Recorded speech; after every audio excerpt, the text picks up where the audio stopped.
Let's talk about a pie chart. On this is basically a market cap which I have taken about 3-4 days back. I'll show you the market cap thing, which will be the last part of this.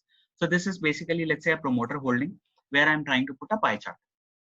So when we're talking about a promoter holding, say this is 2011 and percentage share. So this is all add up to 100%. So what we are going to work upon, we can put them into a pie. Select this, insert a pie chart. Now, once you get a pie chart, you have a lot of options which will open. You can select something by default from here, or you can keep it. I normally love it with a blackened thing, and you can have this pie running. In the pie, you can have the chart title coming on the side so that it increases the size of the pie. Again, you can add the chart element like the data levels, which can come in center, inside and outside and data callouts look good with pivots, which my understanding over the period of time is.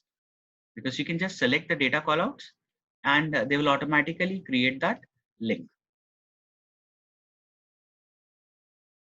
And you can select them. You can hold the control key. Once you select this, they again are elements. You can make any changes to them. Fill color, size, shape. You can go to home. You can increase the size of the text.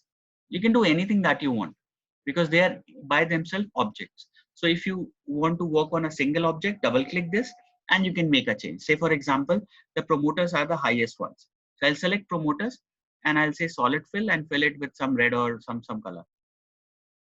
Oh, this will be, now let's say text color. I'll say text color white.